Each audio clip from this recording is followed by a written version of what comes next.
खबरों की खबर में आपका स्वागत है। हिंदुस्तान में अब ये नौबत आ गई है कि हिंदू अपने पर्व त्योहार को सही से मना नहीं सकते, शांतिपूर्वक उनका जुलूस नहीं निकल सकता और किसी पर्व पे शोभा यात्रा निकालनी हो तो उन्हें हेलमेट पहन करके जाना होगा। क्यों?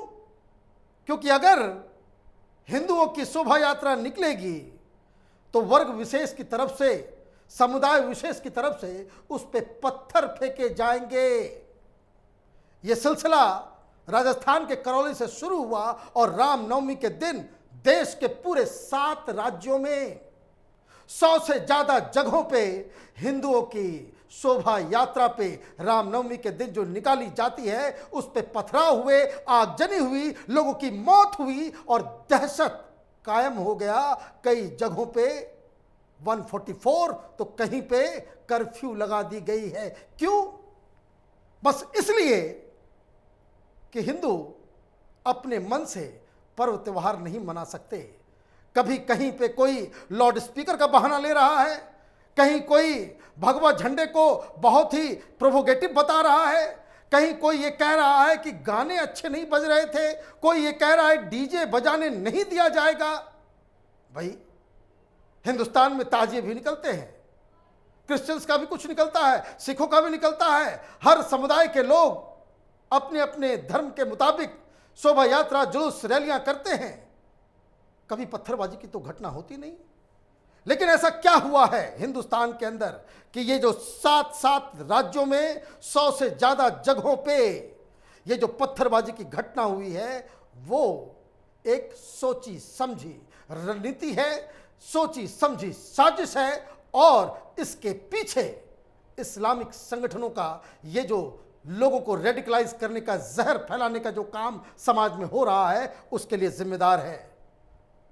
करौली राजस्थान में क्या हुआ? वहां पे मालूम चल रहा है कि कांग्रेस पार्टी का एक लीडर, वो उसका मास्टरमाइंड था। बहाना क्या लगाया गया कि गाने अच्छे नहीं बज रहे थे। अच्छा, गाना आपको चुन करके बनाया जाएगा कि जिससे आप भी खुश रहें। सेलिब्रेशन में तो कोई भी आदमी कुछ भी कर सकता है।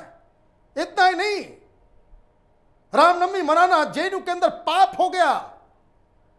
ये वामपंथी गुंडे आकर के लोगों के ऊपर हमला कर देते हैं। बहाना बनाया जाता है कि नहीं, नॉनवेज खाने के लिए रोका जा रहा था। भाई रामनवमी के दिन अगर आप नॉनवेज नहीं खाओगे आसमान नहीं फट जाएगा। एक संडे को आप अगर नॉनवेज नहीं खाओगे तो कोई बहुत बड़ा क्राइम नहीं हो जाएगा। और फ्रीडम ऑफ चॉइस, मैं सुन रहा हूं दलील कि भाई जेएनयू में नॉनवेज पे रोक लगाया जा रहा है, जिसको जो मन खाने का है वो खाए। मैं तमाम सेकुलर दलालों से मैं पूछना चाहता हूं कि क्या वो जेएनयू के हॉस्टल्स में पोर्क खाना अलाउ करेंगे? जब अपने मन से ही सबको सब कुछ करना है तो वहां पे पोर्क, सुअर के मांस को क्यों नहीं खाने के लिए अलाउ किया जाए? अगर 5 लोगों को खाने का मन है तो क्या ये अलाउ होगा? तमाशा बना करके रखा हुआ है इस देश के अंदर में। ये सब मसला राजनीतिक खेल का है। हर जगह अब इन्वेस्टिगेशन जब चालू होगी, जब लोगों को पकड़ धकड़ किया जाएगा, आप यकीन मानिए अगले 1 सप्ताह के अंदर जहां जहां वायलेंस हुआ है वहां वहां ये सेकुलर जमात के पॉलिटिशियंस, पॉलिटिकल पार्टीज, इस्लामिक संगठन, इन लोगों के हाथ सामने आएंगे। और क्या हो रहा है उल्टा कि जहां जहां कांग्रेस पार्टी की सरकार है, जहां जहां विपक्षियों की सरकार है, वहां मार भी खाता है हिंदू और जेल भी जाता है हिंदू। एफआईआर करने जाओ तो एफआईआर दर्ज नहीं होता है। यही जो ब्लूप्रिंट तैयार हुआ है करौली में, राजस्थान में कांग्रेस पार्टी की सरकार के द्वारा, कि हिंदुओं के घरों को जलाया गया, हिंदुओं के वाहनों को तोड़फोड़ किया गया, हिंदुओं की पिटाई की गई। पत्थर चलाने वाले मुस्लिम समाज के लोग थे और एफआईआर भी दर्ज होता है तो हिंदुओं के ऊपर। इस तरह से ये देश चल रहा है। लोग सच का सामना नहीं करना चाहते। इसी वजह से देखिए गुजरात में आणंद, साबरकांठा, खंभात, 3 जगहों पे बवाल मचा हुआ। एक बुजुर्ग की मौत हो गई। क्या कसूर था उसका? वो रामनवमी के दिन शोभा यात्रा में शामिल नहीं हो सकते। आपको आवाज की दिक्कत हो जाती है कभी, तो इस तरह से अजान पे दिक्कत हो जाती है, तो फिर तो कहीं पे आवाज लाउड स्पीकर बजना ही नहीं चाहिए।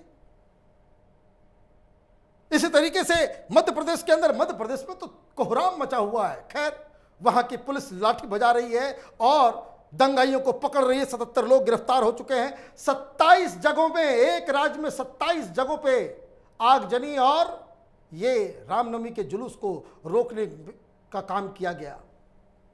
वहां का एसपी भी एक घायल है, पुलिस वाले को भी नहीं छोड़ते। मध्य प्रदेश के खरगोन में वही कहानी, लाउड स्पीकर नहीं बजाने देना है। फिर आगे बढ़ते हैं पश्चिम बंगाल में। पश्चिम बंगाल में हावड़ा के पास कोई शिवपुर इलाका है, वहां पे ही खेल, आगजनी और सब कुछ। उसी तरीके से बांकुड़ा में, वहां तो एक मिनिस्टर ऑफ स्टेट भी साथ में थे, लेकिन फिर भी पथराव हो गया। क्यों हो गया? पुलिस वाले ने मना कर दिया। पहले तो आप परमिशन देते हो, सब कुछ होता है कि भाई इधर से ये जाएगा, जो चलता आ रहा है। रामनवमी में कोई पहली बार कोई जुलूस या शोभा यात्रा नहीं निकाली जा रही, हर साल ये होता है। और इस बार जब वो एक चौराहे पे, जिसका नाम बताया जा रहा है मचान ताला पेट्रोल पंप के पास एक मोड़ था बांकुड़ा में, वहां पे पुलिस ने बैरिकेड लगा दिया, बोले इधर से नहीं जा सकते, ये मुस्लिम इलाका है, ये नो गो जोन है, ये पाकिस्तान है, इसके अंदर जाओगे तो बवाल मच जाएगा। इसलिए हिंदुओं को अपना रास्ता मोड़ना है। इन्होंने विरोध करना शुरू कर दिया कि हम जिस रास्ते को हमेशा जाते हैं उसी रास्ते से जाएंगे। बवाल मच गया, पथराव, आगजनी, सारा कुछ हुआ। और पुलिस वाले ने हिंदू भीड़ के ऊपर जो जुलूस में शामिल थे उस पर ही लाठी बजाई और उनके खिलाफ ही एफआईआर दर्ज करके उनको बंद कर दिया। ये सेकुलरिज्म का ठेकेदार हिंदुस्तान में, ये सारा कुछ हिंदुओं को ही अपने सिर पे लेना होगा। ये तमाशा बहुत ही खतरनाक मोड़ की ओर जा रहा है। ये गंगा जमनी तहजीब का ठेका सिर्फ हिंदुओं के पास नहीं है। देश में अमन चैन चाहिए तो दोनों हाथ से ताली बजेगी।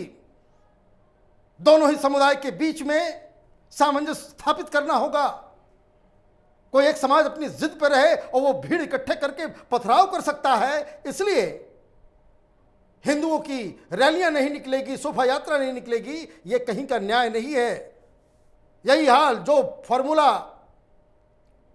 बंगाल में लागू हुआ, वही उसके बगल झारखंड में, वहां लोहरदगा में तस्वीरें देखिए, धू धू आग, पथराव, लाठीचार्ज।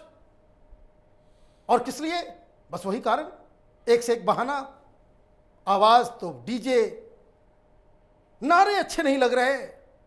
और वहां भी सरकार जो है वहां हिंदुओं के खिलाफ ही पूरा एक्शन ले रही है। माने आप जुलूस निकालो, जुलूस की तरफ से अगर कोई पथराव होता है तो बात समझ में आती है।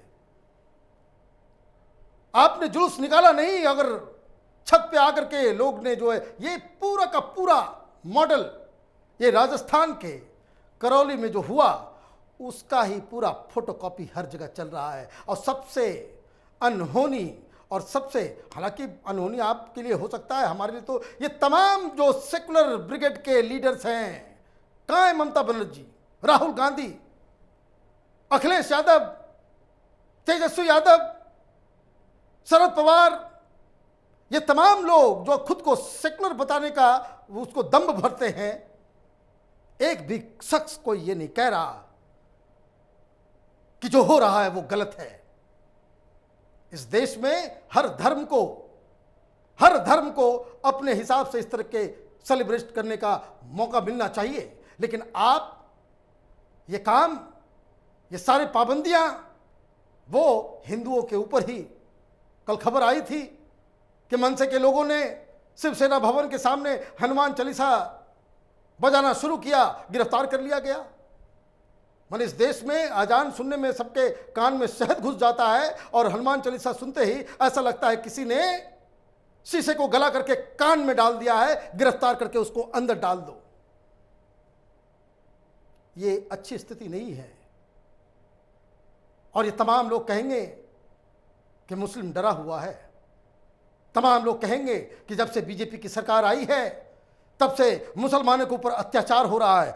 रामनवमी के दिन जहां जहां से खबर आई है, अत्याचार तो हिंदुओं के साथ हो रहा है। दुनिया का अकेला मुल्क है हिंदुस्तान जहां जो बहुसंख्यक समाज है वही सारे एक्सप्लॉयटेशन, सारी पाबंदियों का शिकार होता है, उन पे ही अत्याचार होता है।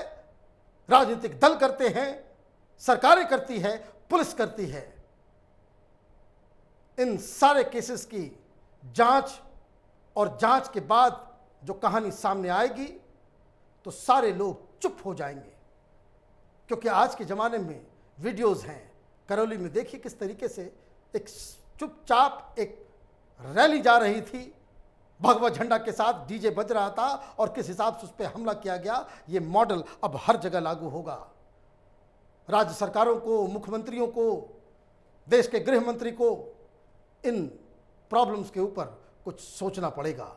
आप देखते रहिए कैपिटल टीवी। हमारे वीडियोस को लाइक कीजिए, शेयर कीजिए और हमारे चैनल को सब्सक्राइब कीजिए। धन्यवाद।